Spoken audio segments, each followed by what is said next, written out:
오늘은 광복절 77주년 기념주일입니다. 해마다 이런 기념주일에 떠오르는 문구가 있지요. 기독교인에게는 국경이 없습니다마는 신앙인에게는 우리의 조국인 대한민국이 있는 겁니다. 다시 말씀드리면 기독교는 국경이 없지만 우리 신앙인들에게는 우리의 조국인 대한민국이 있는 거죠.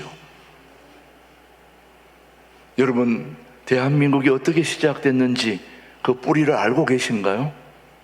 궁금하지 않습니까? 성경적인 관점에 우리 대한민국의 뿌리는 어떻게 시작이 될까요?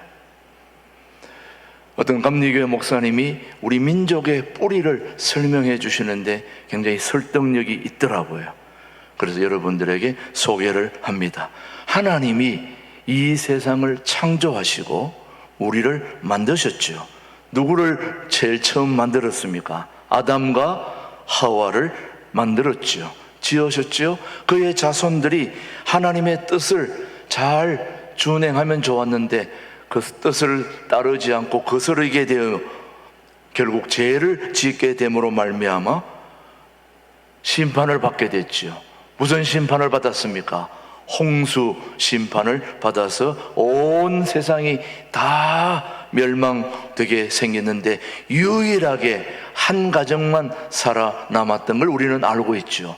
누구 가정입니까? 노아의 가정만 살아남게 되었죠.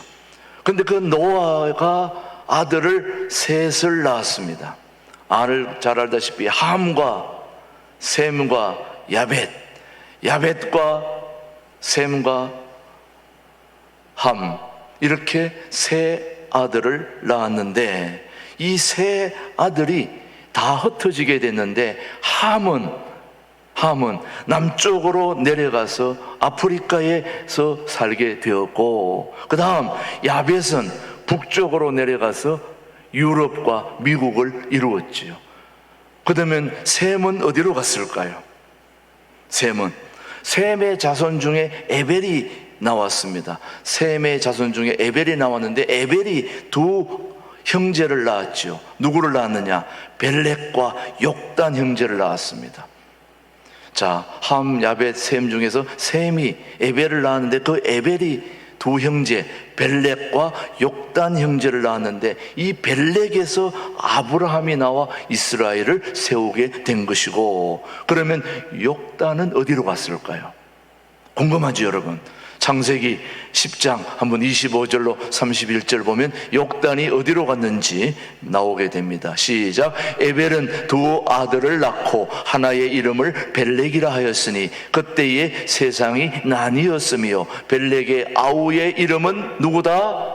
욕단이며, 욕단은 알모닥과 셀렙과 하살마온과 에라와 그 다음 하도람과 우살과 디글라와 오발과 아비마멜과 스바와 오벨과 하밀라와 요밥을 낳았으니 이들은 다 욕단의 아들이며 그들이 거주하는 곳은 메사에서부터 스발로 가는 길에 어디 쪽? 동쪽 산이었더라. 어디로 갔다고요? 동쪽으로 갔다. 선교사 대회 때 두 번째 날에 강원도에 유명한 대천덕 신부님이라고 있죠. 여러분 잘 아실 겁니다. 그 대천덕 신부님이 선교사 대회 때 뭐라고 얘기를 했냐면은 한국 민족은 욕단 민족이다 그렇게 얘기했습니다. 무슨 민족요? 욕단 민족. 착한 민족이라는 거죠. 936번의 침략을 받고도 한 번도 다른 나라를 침략하지 않은 착한 민족이 우리 대한민국이라는 겁니다. 하나님이 특별하게 사랑하시는 민족 중에 민족이 우리 대한민국이요. 그래서 바로 우리 대한민국이 제사장 민족이다. 하나님께서 남겨놓은 동방의 유대인이다. 이렇게 대천덕 신부가 설명을 했습니다. 더 감사한 것은 우리 대한민국이 제사장 나라일 뿐만 아니라 하나님께서 남겨놓은 동방의 유대인이다. 그렇게 설명을 했는데 굉장히 설득력이 있더라고요. 그래서 우리 민족은 분명 욕단 민족이라는 겁니다. 욕단, 셈의 자손이니. 그래서 셈에서 에벨이 나오고 에벨이 두 아들을 낳았는데 바로 큰아들 벨렉인 형이 이스라엘을 먼저 세웠는데, 작은 아들 욕단은 동방으로 가서 한국을 세웠다는 거예요. 그러니까 지금까지 한국은 역사 속에 숨겨져 있던 민족이라는 거예요. 그래서 이스라엘과 한국은 같은 셈의 뿌리인 셈이죠. 오늘 강복절이라서 한번 이렇게 뿌리를 찾아가 보는 겁니다. 그런데 초창기부터 하나님께서는 이스라엘을 먼저 드러내어 사용하셨죠. 그리고 숨겨두신 민족이 바로 욕단의 자손인 바로 한국 민족이라는 거죠. 이스라엘과 한국은 같은 뿌리인 것이 여러 면에서 드러나고 있습니다. 그 첫 번째가 이 지구상에서 나라를 세운 날을 개천절, 하늘이 열린 날이라고 사용하는 나라가 유일하게 이스라엘과 우리 한국뿐이에요. 그 성경에서도 하늘이 열린 것을 굉장히 강조합니다. 미국은 독립기념일이라고 그러고 중국은 건국일이라고 그렇게 합니다. 이스라엘과 한국만은 유일하게 하늘이 열리는 무슨 절요?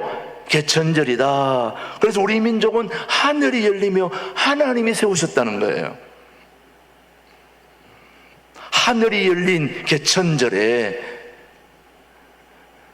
1971년 10월 3일 오후 3시에 김준홍 목사님이 청계천에 할빈교회를 세운 것이, 그게 바로 둘의 운동의 시작이었습니다.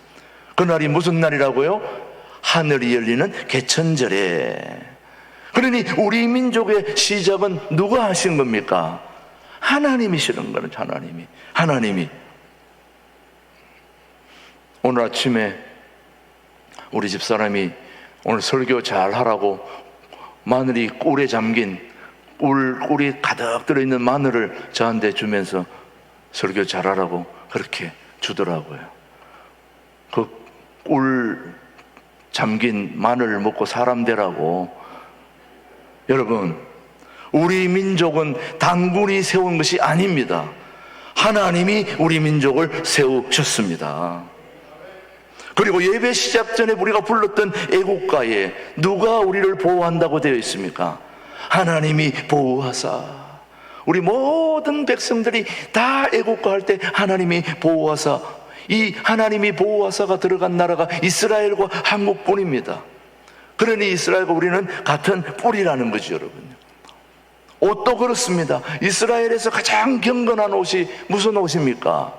흰 옷입니다. 백보자 심판도 요한계시록에 나오고 성경에 등장하는 모든 이스라엘 민족의 뿌리를 가지고 있는 의상이 다 흰 옷들이에요. 우리 민족이 무슨 민족입니까? 백이 민족입니다. 진짜 그런지 안 그런지 제가 역사를 살펴보면서 사진을 3장을 준비했습니다. 사진을 보시면은 저 사진에 흰 옷 입은 다 무슨 옷들입니까? 흑백으로 저기 칼라 같은 데 보니까 무슨 옷들이에요? 흰 옷이죠. 예. 우리 조상들이 다 저 흰 옷을 입고 있는 거예요. 저 보세요. 다 까만 옷인지 다른 옷인지 무슨 옷입니까? 흰 옷이잖아요. 예, 저기도 한 사람만 중간에 저 까만 옷 입었네 보니까. 근데 대부분 다 무슨 옷이에요? 흰 옷을 입었잖아요. 우리나라는 백이민족입니다. 그런 걸 보면 뿌리가 이스라엘이나 우리가 다 같은 뿌리라는 걸 여러분 우리가 알게 되는 거죠. 여러분, 지구상에서 가장 꽃이 같은 나라 꽃도 바로 이스라엘과 한국입니다. 우리나라가 꽃이 무슨 꽃입니까? 무궁화. 이스라엘도 무궁화입니다. 그 무궁화, 이스라엘은 샤론의 꽃이라고 얘기합니다. 그게 다 무궁화입니다, 여러분. 예. 육상 경기 중에 가장 중요한 릴레이가 육상 경기 중에 참 꽃이기도 한데, 그 릴레이는 4사람 정도가 아니면 5사람, 10사람 이렇게 바톤을 주고받고 하면서 하는 경기가 릴레이인데, 그 릴레이 경기에서 가장 중요한 핵심이 출발과 마지막이에요. 출발을 잘해야 승리할 수 있습니다. 그리고 마지막을 잘해야 승리할 수 있습니다. 그래서 감독은, 육상 감독은 제일 먼저 뛰는 사람, 그리고 마지막 하는 사람을 제일 우선에 둡니다. 왜냐? 스타트를 잘해야 되니까, 먼저 나가야 되니까. 그리고 마지막에는 더 지구를 가지고 최선을 다해야, 마무리를 해야 릴레이 경기에서 이기게 되는 거죠. 그런 걸 보면은 하나님께서 이 마지막에 복음의 첫 주자가 어디입니까? 이스라엘이 복음의 첫 주자였다면 마지막 주자는 어디가 해야 될까요? 네, 우리 대한민국이 마지막 복음의 주자라는 것을 우리가 얘기하는 게 아니라 우리를 보고 있는 모든 세계의 신앙이 있는 사람들은 다 이구동성으로 그렇게 말하고 있는 것입니다. 그래서 하나님은 우리 민족에게 두 가지를 기대하고 있는 거죠. 하나님은 한국을 마지막 제사장 민족으로 기대하고 계시는 거죠. 우리 출애굽기 19장 5절 6절 한번 보십시다. 시작. 세계가 다 내게 속하였나니 너희가 내 말을 잘 듣고 내 언약을 지키면 너희는 모든 민족 중에서 내 소유가 되겠고. 이 말씀을 잘 보시면은 하나님의 말씀을 잘 언약을 지키는 나라, 우리 대한민국이 그런 나라가 아닙니까, 여러분? 그러니 우리 대한민국이 바로 하나님의 제사장 민족으로 기대하고 계신다는 말씀이죠, 여러분. 우리도 또 그렇게 쓰임 받았으면 좋겠어요, 여러분. 한국은 마지막 민족 제사장이 될 것으로 저도 확신합니다, 여러분. 두 번째, 하나님은 한국을 마지막 선교사 민족으로 기대하고 계시는 거예요. 지금 한국의 선교사는 세계 2위입니다. 2위. 1972년 한국 선교사의 수는 겨우 33명이었습니다. 그런데 1986년 511명이 되었고, 그러나 지금 세계 선교사에 나가 있는 선교사가 공식적으로 169개국에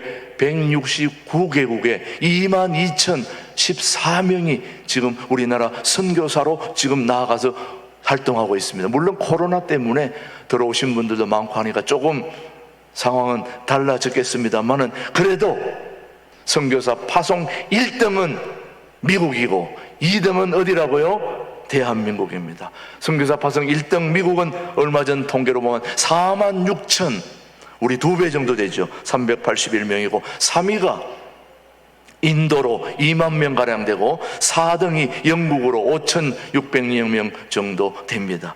우리나라 선교는 지금 기하급수적으로 많이 늘어났지만, 그런데 생각이 있는 분들은 그렇게 얘기합니다. 이게 우연치고는 우리나라 GNP가 5,000불 시대에 우리나라 파송 선교사가 5,000명 정도 왔다는 거다. GNP가 5,000불 정도 때는 5,000명, GNP가 1만 불 시대의 선교사 수는 1만 명이 되었다는 거예요. 이 우연치고는 참 특이합니다. 근데 우리나라 선교사 수가 2만여 명이 되고 나니까 우리나라 GNP도 얼마로 됐어요? 2만 불이 된 거예요. 공교롭게도 선교사 수와 GNP 수가 일치되어 가고 있다는 걸 통계하는 분들이 굉장히 주의를 깊게 살펴보고 있다는 것입니다. 지금 추세를 보면 머지않은 때에 우리 선교사 수가 미국을 앞지르게 되지 않을까, 그렇게 보는 분들이 많습니다. 우리나라는 세계 최대의 복음 수출국이 되어야 되지 않겠냐 이거죠, 여러분요.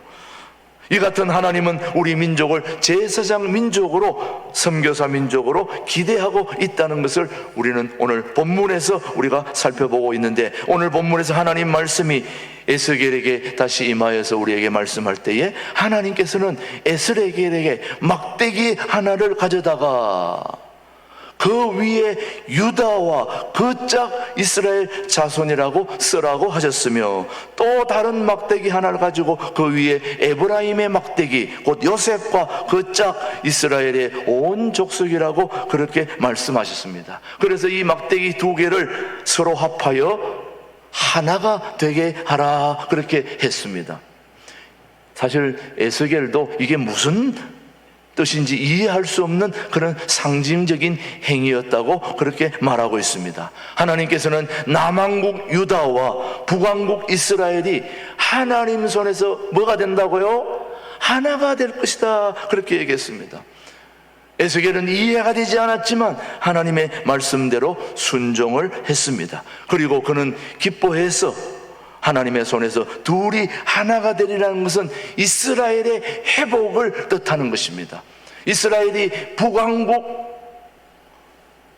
남왕국 유다와 북이스라엘이 갈라졌는데 이것이 하나님 안에서 뭐가 된다고요?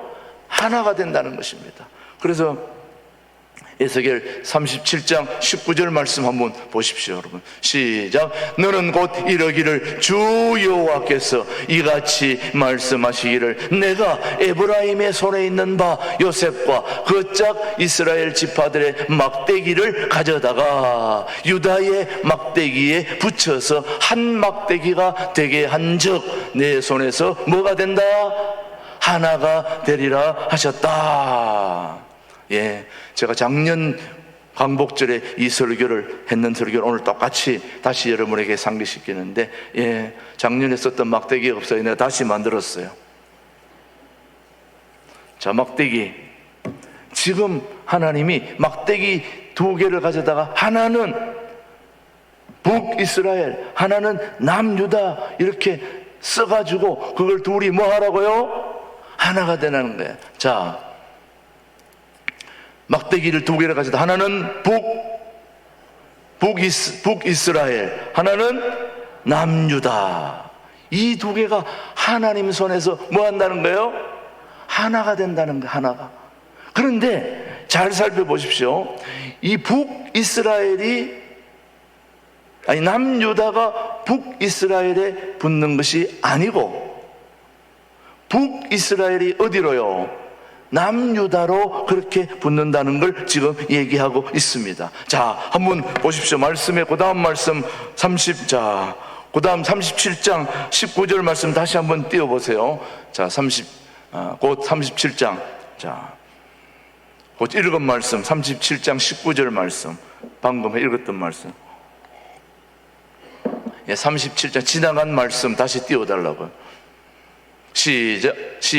너는 곧 이러기를 주 여호와께서 이같이 말씀하시기를 내가 에브라임의 손에 있는 바 요셉과 그 짝 이스라엘 지파들의 막대기를 가져다가 유다의 막대기에 붙여서 한 막대기가 되게 한즉 내 손에서 하나가 되리라 하셨다 하고. 자, 여러분, 이 2개에서 북이스라엘이 남유다로 가는 게 아니라, 남유다가 북이스라엘로 가는 게 아니라 북이스라엘이 남유다 쪽으로 내려간다는 거. 다시, 지금 왜 이것을 얘기하냐면 북이스라엘, 남유다 어느 것이 정통일까, 여러분? 네? 자, 그걸 지금 여러분에게 설명하겠습니다. 아브라함이 이삭을 낳고 이삭이 누구를 낳았습니까? 야곱을 낳고 야곱이 12아들을 낳았는데 야곱이 12아들을 낳았는데 그 12아들 중에서 11번째가 누구일까요? 요셉입니다. 4번째가 누구일까요? 유다입니다. 유다. 근데 11번째가 요셉이고 4번째가 유다인데 야곱이 12아들 중에서 유독 한 아들을 사랑했습니다. 편애했습니다. 누굴까요? 요셉입니다. 여러분, 요셉은 정말 아버지의 특별한 사랑을 받아가지고 이 요셉이 기고만장해가지고 자기만 특별한 옷을 입었다고 자랑하고 그래가지고 많은 사람들에게 시기를 받았습니다. 예, 좀 심하긴 했어요. 요셉이 여러분 좋게 생각합니다만은 엄밀하게 따져보면 아주 못된 짓을 많이 한 사람이 요셉이에요. 자기가 너무 혼자 사랑받는다고 엄청 자랑질을 하고 다녀가지고 시기를 많이 받았죠, 여러분. 그런데 그래서 형제의 시기를 받아서 형제들이 죽이려고 어디다 넣었어요? 구덩이에 던져 넣었습니다. 그래서 사실은 요셉을 죽이려고 했는데 누가 나서서 죽이지 말자고 그랬느냐? 우리 한번 말씀을 한번 보겠습니다. 37장 26절로 27절. 누가? 시작. 유다가 자기 형제에게 이르되 우리가 우리 동생을 죽이고 그의 피를 덮어둔들 무엇이 유익할까? 자, 그를 이스마엘 사람들에게 팔고 그에게 우리 손을 대지 말자. 그는 우리의 동생이요 우리의 혈육이니라 하매 그의 형제들이 청종하였더라. 자, 요셉을 살려준 사람이 누구입니까? 유다입니다. 그때부터 이 유다가 12형제 중에 리더가 되는 겁니다. 그래서 모든 형제들이 다 이 유다의 말에 다 따라가고 또 순종을 했습니다. 그러니까 이 유다가 이 12형제 중에 가장 중심이 되어버린 거예요. 또 이 유다가 형제들의 중심이 된 이유 중에 하나가 애굽의 총리가 됐는데, 요셉이 애굽의 30년 종살이 가운데 출애굽하여 광야를 가는 동에 낮에는 무슨 기둥? 불기둥. 밤에는 구름기둥. 밤에는 불기둥. 그때 이스라엘 광야를 행진할 때에 가장 앞장섰던 그런 지파가 어디 지파일까요? 유다 지파였습니다. 그리고 광야 생활 후에 또 가나안 정복을 해가지고 가나안 정복 100일 동안 그 통일왕국을 이루는데 가장 중추적인 역할을 한 앞장선 지파가 어디 지파일까요? 유다 지파입니다. 그리고 전쟁이 다 끝났고 성전이 지어졌는데 그 성전에 앞장서서 성전을 받던 사람이 또 어디 지파일까요? 유다 지파입니다. 이스라엘 역사를 전체를 다 살펴봐도 유다가 중심이 된 것을 우리가 알게 됩니다. 그걸 삼척동자도 다 알 정도로 유다를 중심으로 이스라엘이 통일이 된 것입니다.